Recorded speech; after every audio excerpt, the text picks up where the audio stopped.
Good morning, everyone. I hope everybody had a great Halloween. And just in the interest of sports, go Dodgers. Tonight's Game 7. I know Tracy's a big Dodger fan, is looking forward to having them win it all tonight. And I know I am. So anyway, needless, I don't need to digress. Today I'm going to cover the residential listing agreement. And the point that I'm going to be making with the residential listing agreement is pretty much like I did with the RPA. And that is, I'm not going to go through it line by line and tell you how to fill out a line. You know how to do that. And if you don't, call me, and I'll be happy to go through it line by line with anyone. And if there's enough of a request, I'll be happy to do it, just a class with that in mind. But today I want to just kind of cover certain aspects of the listing agreement that I want to make sure everybody's aware of, and particularly going into 2018, because the BRE is stepping up their compliance program. And so we need to make sure that when you submit files, listing sales to SkySlope, that you're in a timely manner. Keep in mind, our 48-hour rule isn't just our rule. There are reasons for that. Number one is being the BRE is a requirement. So you need to make sure that you are complying with your contract to the brokerage in a timely fashion, i.e. 48 hours. And I'll be covering that a little bit more and pointing out that particular situation a little bit later in the residential listing agreement review. Like the RPA, I want to encourage everyone to read the listing agreement.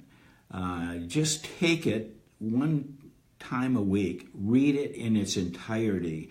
There's a lot of information on there, and there's a lot of information that will help you not only answer questions from the seller, but also, more importantly, be able to explain and again, you're building your knowledge base, your foundation to your business. Now, this is your business. You need to be on top of all the finer points of what you do for a living, what we all do for a living. So step one in that is read the contracts, read the residential listing agreement, read the residential purchase agreement, and know what it's in there. You don't have to memorize it, but you need to know what's in there so that if a question gets asked that triggers something, if you're familiar with the agreements, you're going to be able to say, well, that's in the listing agreement, or that's in the RPA, and go to it and be able to pull it up and then answer the question. So again, it's so vitally important that you understand the contract. And quite frankly, if you know what's inside both the residential listing agreement and the RPA, you're going to find yourself head and shoulders above a lot of the agents that you're working with, in terms of if you have the buyer, they have the seller, you're going to have a better understanding of the contract than 80% or more of the agents you're working with. So again, kind of set yourself up for success and having a complete understanding. You can read through, it's only 5 pages, you can read through the residential listing agreement in an hour, and as you're going through it, if questions come up, write those questions down. Give me a call. Give your broker a call and ask them about what the interpretation of that is, or help give you a better understanding on how to explain that particular aspect of the agreement. So, step number one, whether it's the RPA or the residential listing agreement, never cross out the pre-printed wording in those agreements. That if the buyer and seller decide they're going to change the wording, or they don't like the wording, and they're going to change the meaning of as far as what their agreement is with that particular subject, don't just cross it out and have them initial it. That potentially could void the contract. So if you end up in a dispute later in the escrow and you have the contract, the agreement crossed out, even with the initials there, it's so hard to figure out and determine what your purpose or point was with that. So again, never cross out the written word already in the RPA or the residential listing agreement. How you change that is through an amendment. So if you have an aspect of the residential listing agreement that your seller wants to delete or remove, don't cross it out. Draw up an amendment and refer to the page number and the item number that's being changed or deleted, and write that into the amendment. The amendment will change that particular aspect that both the seller will sign and you as the listing agent will sign as well. So please don't cross out amend. That's what the amendment's for, is to change the anything that's in the agreement. You should do it by way of an amendment.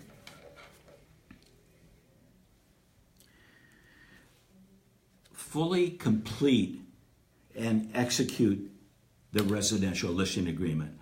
I've had a few situations lately, and in talking with a couple of the other brokers, they've seen it as well, where there's a certain aspect of the agreement that's left out. For example, the commission rate. Rather than putting in what the commission structure will be in the listing, they leave it blank because it's subject to change, or they and the seller haven't come to a full agreement on that yet, but the agent wanted to get the listing agreement put together and signed. You don't have an agreement unless all aspects of the agreement have been agreed upon and signed off on. Again, if there's going to be a change, you can amend the change. But right now, when you're putting together your initial contract, your listing agreement for the seller and you to sign and execute, you need to make sure that that agreement is fully completed and executed. That regarding price, that's regarding commission structure. I've seen it where listing agreements have come through without pricing on it. It's not an agreement. You don't have a full agreement there. You don't have a meeting of the minds. So either come to an agreement on pricing, in my example, or don't fully execute the contract. Wait till you come to an agreement with your seller and then write it, have them execute the listing agreement, and then make sure you upload that into SkySlope. The 48-hour rule. That is vitally important. Per the residential listing agreement, the brokerage has the right to approve or disapprove of the listing agreement as it's written, but we are limited to a 5-day period. And again, that's in the contract, the residential listing agreement contract. So our 48-hour rule allows you ample opportunity to, once you get the listing signed, for you to upload that into SkySlope so that your broker can go in, review that listing agreement, and either approve it or disapprove it, depending on what the situation or scenario might be. So, for example, if you didn't put the price in there because you and the seller are still debating which way to go, and you don't put the price in there, we can't approve that contract. It's just not a valid contract. So again, please make sure that you upload that listing agreement or your RPA within 48 hours, so that provides your broker with an opportunity to go in, review the documentation in SkySlope, and make a determination, yes, I'll approve this, or no, I can't, and the reason I can't is whatever the reason is. So after 5 days, we lose that power. And then if we have an issue with the BRE, then we're all backtracking, and you're going to have to explain why you didn't put in the pricing or why you didn't upload that into our file review system in a timely manner. I have had a few cases lately where that hasn't happened.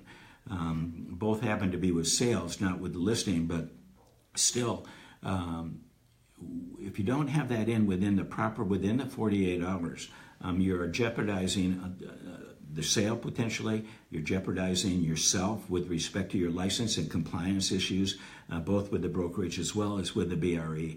So again, we're not trying to make these rules up to give you a hard time or to make life difficult.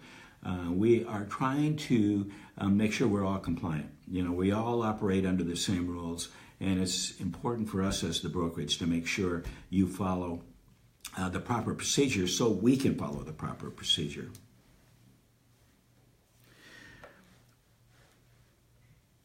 Even though in the listing agreement there are certain documentations that the seller must fill out and complete, seller's disclosure being one. making sure that the buyer, potential buyer, will be aware of all material facts that affect the property. You need to make sure that all of that is completed properly and again, fully executed. When you're providing all of those other documentation, property transfer disclosure, what I would include is you already know through the listing what escrow company you're going to prefer to work with, and you're going to have that discussion with your seller, and if they're in agreement with you, then I would suggest that you go to your escrow company and get a statement of information so that your seller can complete that part of the escrow process in advance. The reason being is you just want to make sure there's no clouds on title, and the only way you can do that is to provide a full statement of information so that once you enter into escrow has a head start. They already know, they've already ran the title to make sure that there's no IRS liens or any other type of cloud on that particular property or on the buyer or seller, whichever, in this case, the seller, that would delay or potentially void the sale. So again, get that statement of information, make it a part of your packet, and it just kind of gives you a head start in terms of the processing so that there's no delay through the course of escrow that potentially could cause a delay in the closing.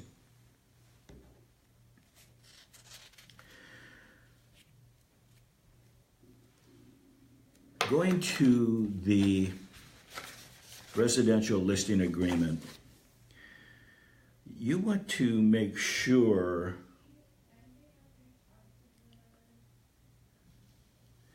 of a couple things. One being on page 1 of that residential listing agreement. It's on page 1, item number 3F2. I had a situation recently with this where a seller had an agreement with another broker, another agent, to pay compensation for a sale. That seller did not tell our buyer that, and our agent that is. And so when our agent took the listing, we were under we had no knowledge that this agreement existed. And so as the process went forward and the transaction the listing ended up canceling, there was a dispute. And the dispute was with the other brokerage. And we had no knowledge of it. And the seller, in this particular case, had not told the truth. And so by the time we worked our way through and trying to settle the dispute, it was decided that we were just going to back away and move away. We didn't want to work with people that weren't going to be truthful with us, primarily because our license is on the line. So we don't need to work with people that are not being completely honest and upfront with us. So in this particular case, the deal listing ended up falling apart. So again, in the contract, under page 1, F2, it states in there that the seller has no other obligation with another broker or another agent to pay compensation. As long as they execute this contract, which was our fallback in this particular dispute I mentioned, the seller didn't disclose it to us, so we had no knowledge of it. Therefore, we just backed away. We didn't want to go through the fight, and so it worked out for us. But again, you just need to make sure that you get that clear, and point that out when you're going through the contract with them. Just kind of point it out. You don't have to make a big deal about it, but just casually mention, with this page 1 under item 2, F2, is that you don't have another agreement with another brokerage, period. That's all you have to say, and move on. If they say, well, maybe I do, and then you need to stop and inquire more. But if nothing gets said, just keep moving. At least you've covered it in a very brief manner. 99% of the time, you're going to find that sellers do not have other obligations to other brokerages, but that 1%, you just need to kind of bring it out. Better to deal with it up front than later. You have to have the new listing uploaded into the MLS within 2 days, which is the same as our 48-hour rule. So not only do you need to upload into SkySlope within a 48-hour time period, you also need to get it into the MLS within 2 days for the listing. And so again, there's fines there. So if you put it in late without an agreement to delay posting in the MLS and signed by your seller, you are subject to fines with your local MLS. So make sure you take care of that. Again, the 48-hour rule into SkySlope, it is 2 points there. One being, we have as a brokerage 5 days from the time you list and have the full residential listing agreement fully executed. We have 5 days to review that to make sure the brokerage will accept the listing, number one. Number two, it's a BRE requirement. And again, you don't want to fall on the bad side of the BRE because you're not complying with their requirements. So, and we as a brokers certainly don't want to have that happen. So again, please honor that, be aware of it, put a high priority on it, get that listing, get it into the MLS, get it into SkySlope, and we can all move on, and everything will be good. Agency. I know I'm beating a dead horse here in my presentation because I do fully believe in that. The mediation situation that I've mentioned in the past is coming up soon. And one thing, you're all independent business people. You're all independent contractors, and you want to be highly successful. You have to really protect yourself, protect your business by being, by doing a due diligence with respect to protecting your business, protecting your time. And one of the simplest ways, easiest ways to protect yourself is by getting that agency disclosure signed up front in the beginning. If you have a buyer, do it before you're showing property, so that you are establishing, by having that agency agreement signed by the buyer and or seller, you are establishing your relationship with them. The document in and of itself will not protect you and guarantee you a win in a mediation arbitration case, but it does help. It doesn't work against you. So I would recommend making sure that you have that document signed up front while you're showing property. Get it signed up front when you're doing your listing presentation. Even before you get the listing signed, I would have your client sign the agency, primarily because you're just going to be educating them as to the relationship and the obligation you have as their agent working in their behalf. So again, it's just good practice. Present it in that fashion. Listen, I'm having you sign this, but I'm doing that so that you're aware of my obligations to you in representing you. Should you decide to give me this listing, or should you decide to purchase a home with me?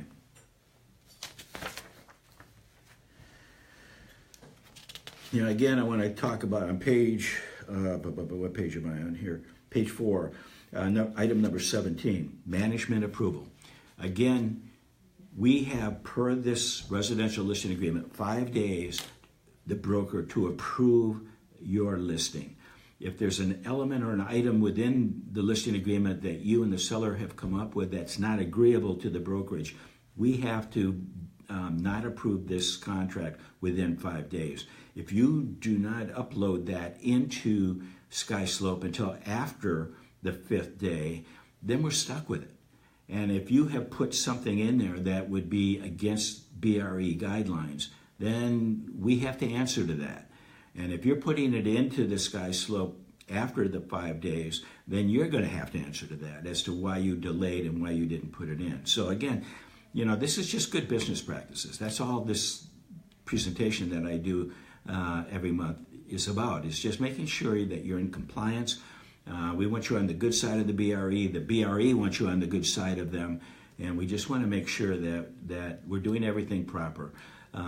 Trust me, going through a BRE complaint, an audit, is a pain in the neck. You don't want to do it. It's so much easier just to comply, follow the rules. If you have a question about anything, call your broker. That's what the brokers are for, to make sure you stay compliant. So please follow that advice. It's good business practices, and quite frankly, your clients will be impressed. If you're showing knowledge of the rules and regulations of real estate, they're going to feel a comfort in that, knowing that you're looking out in their behalf in compliance with BRE regulations. So again, make yourself look good.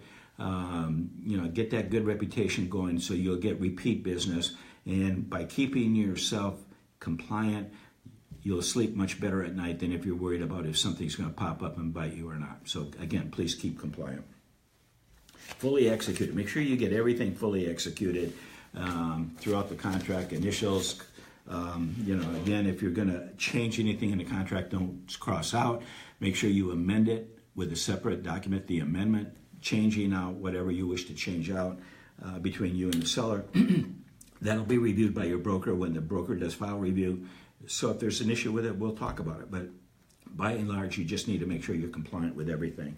Seller's advisory, just in wrapping up here today, this just kind of talks to the seller about their transaction, their listing. What to expect from you, what to disclose, what are the statutory duties that the seller has, and other items that come into play through the course of a listing. Not every situation comes up in every listing, but in case it does, this kind of gives them a broad review without detail as to what their obligation is, how they should comply with as a seller to the rules and regulations. So I hope you found this helpful today. If you have any questions, please contact your broker, Jeff Green in Northern California, Omar Hellman in the LA Orange County market, Mary Jane Morris in Temecula, Murrieta, or myself right here in San Diego. Hope you're having a great day, a great week, and that concludes my presentation for today. Thank you.